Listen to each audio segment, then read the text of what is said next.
महाभारत के युद्ध के बाद जब भगवान श्री कृष्ण द्वारका लौटे और वहां के लोगों को समृद्धि और शांति दी, तब उनकी यात्रा के बाद कुछ समय में द्वारका में एक भयंकर संकट उत्पन्न हुआ। श्री कृष्ण के जाने के बाद द्वारका का पतन हो गया था। इसके बाद उनकी 16,100 रानियों का क्या हुआ, इस विषय पर कुछ विशेष विवरण है। भगवान श्री कृष्ण की कुल 16,100 रानियां थीं। इन रानियों में से 8 प्रमुख रानियां थीं जिनके बारे में महाभारत में विशेष उल्लेख किया गया है, जैसे रुक्मिणी, सत्यभामा, जाम्बवती, कल्याणी आदि। इन रानियों के अलावा 16,100 अन्य रानियां थीं जिनका विवाह श्री कृष्ण से हुआ था। इन रानियों में से अधिकांश का विवाह कृष्ण ने युद्धों में अपहरण करने के बाद किया था, क्योंकि उन रानियों को उनके अपहर्ताओं से बचाने के लिए श्री कृष्ण ने उन्हें स्वीकार किया था। महाभारत के युद्ध के बाद जब भगवान श्री कृष्ण का अवतार समाप्त हुआ, तब द्वारका में एक भयंकर जल प्रलय आया, जिसके कारण द्वारका का समूल नाश हो गया। इस जल प्रलय के बाद द्वारका के बहुत से लोग समुद्र में समा गए। द्वारका के पतन के बाद कृष्ण के परिवार के लोग, उनके रिश्तेदार और रानियां बहुत दुखी हो गई। द्वारका में सभी लोग बिना शरण के हो गए थे। भगवान कृष्ण के जाने के बाद रानियां बेहद अकेली और असहाय हो गई। उन्हें किसी शरणदाता या किसी ठिकाने की आवश्यकता थी। भगवान कृष्ण के भाइयों जैसे बलराम और उनके अन्य परिवारजनों के भी निधन के बाद रानियों को कोई स्थिरता नहीं मिली और वे विकलांग महसूस करने लगी। महाभारत या बाद के ग्रंथों में यह भी उल्लेख मिलता है कि रानियां भगवान कृष्ण के निधन के बाद अपने जीवन का कोई उद्देश्य नहीं समझ पाई। उन्होंने न केवल कृष्ण के बिना अपने जीवन को अधूरा महसूस किया, बल्कि उनके जीवन में कृष्ण की उपस्थिति के बाद वे शोक से जूझने लगी। हालांकि ये घटनाएं पूरी तरह से ऐतिहासिक प्रमाणों पर आधारित नहीं है, लेकिन कुछ संस्करणों में ये बताया गया है कि रानियां कृष्ण के साथ जाने की इच्छा रखने लगी। उन्हें ये लगता था कि भगवान कृष्ण के बिना उनका जीवन निरर्थक था। कुछ किंवदंतियां ये भी कहती है कि कृष्ण के निधन के बाद रानियां द्वारका में ही निवास करने लगी और समय के साथ धीरे धीरे वे ध्यान और साधना में लगी रहीं। हालांकि द्वारका का नाश और रानियों का आत्मसमर्पण एक ऐसी घटना है जिसे अलग अलग रूपों में प्रस्तुत किया गया है। कृष्ण के निधन के बाद उनकी रानियां अकेले पड़ गईं, लेकिन वे समाज में या शासक के तौर पर कभी भी प्रसिद्ध नहीं हुई। ये भी कहा जाता है कि कृष्ण की रानियों का जीवन आमतौर पर शांति और साधना में व्यतीत हुआ। कुछ रानियां अपने अपने घरों या आश्रमों में चली गईं और कुछ ने अपने शेष जीवन को तपस्या और पूजा में बिताया।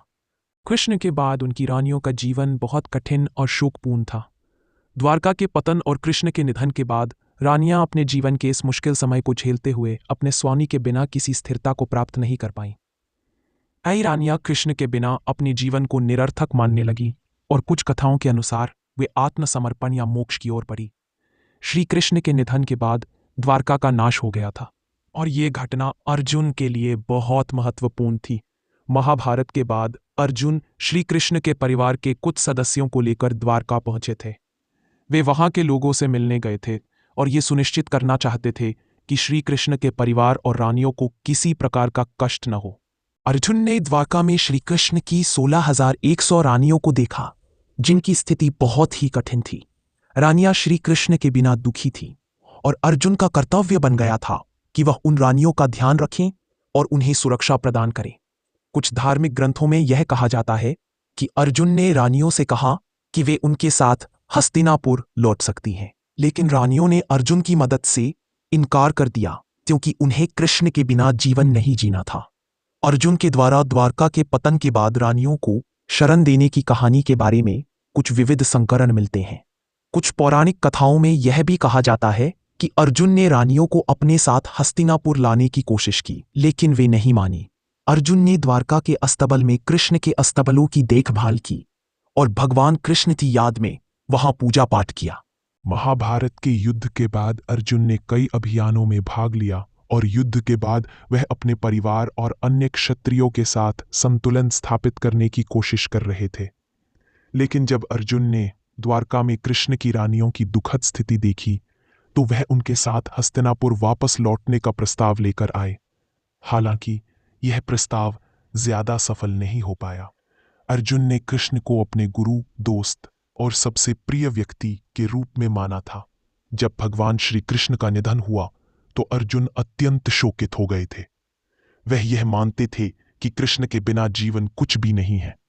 उन्होंने कृष्ण के पद चिन्हों का अनुसरण करने की कोशिश की और उन्हें याद करके अपने कर्तव्यों का पालन किया।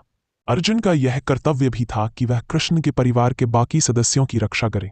उन्होंने कृष्ण के पुत्रों जैसे प्रद्युम्न और संबा आदि की सुरक्षा और देखभाल की। इसके अलावा अर्जुन ने कई बार कृष्ण के परिवार के लिए शरण देने और उनके दुखों को हल करने की कोशिश की।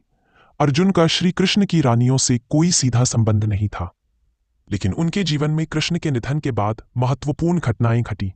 अर्जुन ने द्वारका में श्री कृष्ण की रानियों को देखे और उनके शोक का हिस्सा बने। वह कृष्ण के परिवार के लिए एक संरक्षक के रूप में खड़े हुए और उन्होंने कृष्ण की याद में अपने कर्तव्यों का पालन किया। कृष्ण के बिना अर्जुन के जीवन में एक बड़ा शून्य था और उनके दिल में कृष्ण के प्रति अपार श्रद्धा और शोक था।